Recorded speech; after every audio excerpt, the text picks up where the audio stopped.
اعوذ باللہ من الشیطان الرجیم بسم اللہ الرحمن الرحیم کہ جن لوگوں نے دین کا علم حاصل کر لیا یا دین کا علم حاصل کرنے کے بعد وہ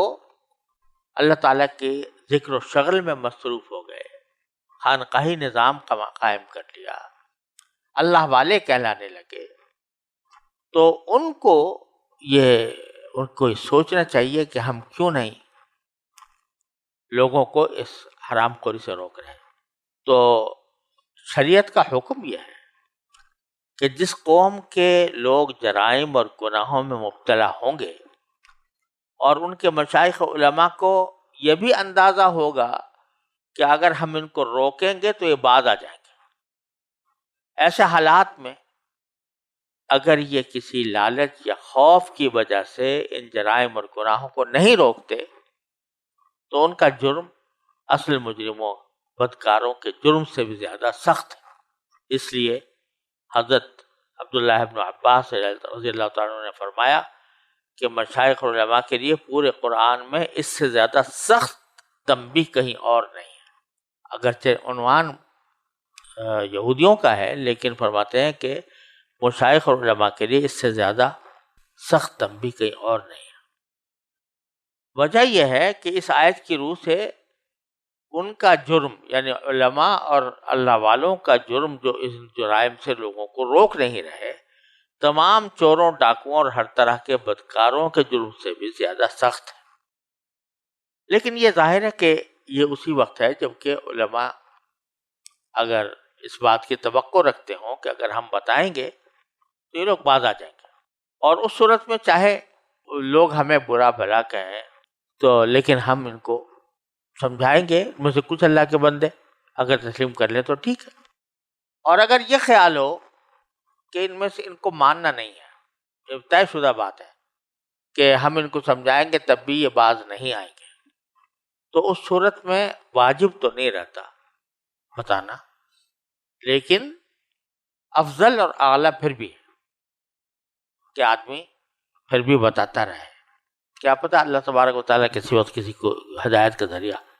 بنا دے۔ اور یہی در حقیقت امت کی اصلاح کا طریقہ تھا، ہے اور رہے گا، کیونکہ اللہ تبارک و تعالیٰ نے جب کسی کو علم عطا فرمایا یا اپنے ساتھ تعلق مضبوط کر لیا تو وہ صرف اپنے لیے نہیں جیتا، وہ دوسروں کے لیے جیتا ہے۔ اپنے اصلاح تو ویسے ہی سب سے پہلے فرض ہے، لیکن اس کی زندگی در حقیقت دوسروں کے لیے ہو جاتی ہے۔ وہ اللہ والا تبھی بنتا ہے جب اللہ کی مخلوق کی فکر اس کے دل میں ہو۔ تو اسی لیے اگر کوئی آدمی کوئی گناہ کر رہا ہے اور لوگ اس کی پیروی میں گناہوں کی عادت میں پڑے ہوئے ہیں تو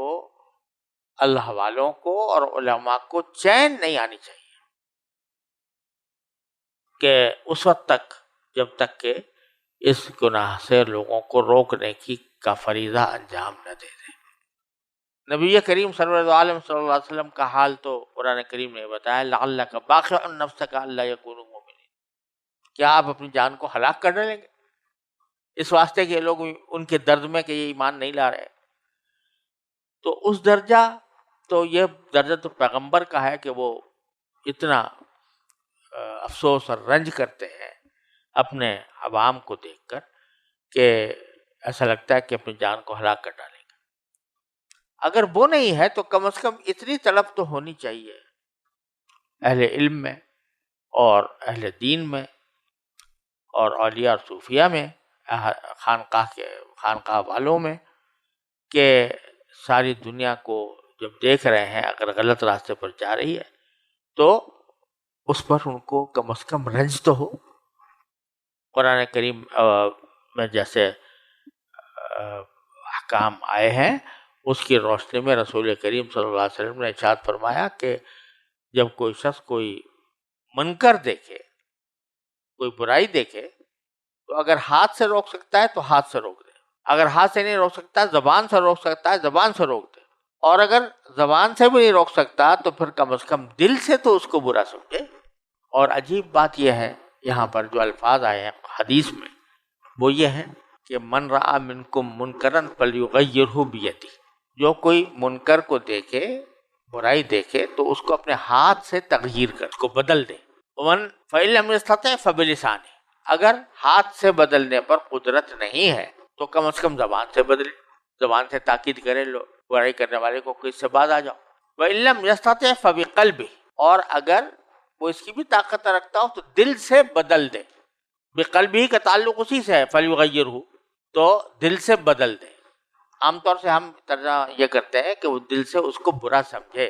تو ایک نیا فعل محذوف نکالتے ہیں وہاں پر کہ نیا فعل ہے کہ بھئی اپنے دل سے برا سمجھے، ہے تو یہی بات، لیکن جو لفظ استعمال ہوا تغییر ہے کہ دل سے بدل دے۔ کیا مطلب کہ فی الحال تو دل سے برا سمجھتا رہے، اس کی گھٹن اس کی دل میں اتنی پیدا ہو جائے اور اس کا جو فکر ہے وہ اتنی غالب ہو جائے دل کے اوپر کہ ایک وقت ایسا آئے کہ یہ قلب کی گھٹن حالات کو تبدیل کرنے پر آمادہ کر دے۔ جب گھٹن پیدا ہوتی ہے، کسی غم پیدا ہوتا ہے، صدمہ ہوتا ہے کہ کیا ہو رہا ہے، تو وہ بڑھتا جاتا ہے، آدمی کو نیند نہیں آتی، آدمی کو چین نہیں آتا، اور اس کے نتیجے میں پھر وہ کوئی نہ کوئی ایسی کارروائی کرنے پر مجبور ہو جاتا ہے، وہ دل اس کو مجبور کر دیتا ہے کہ جو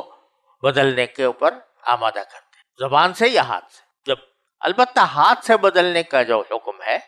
وہ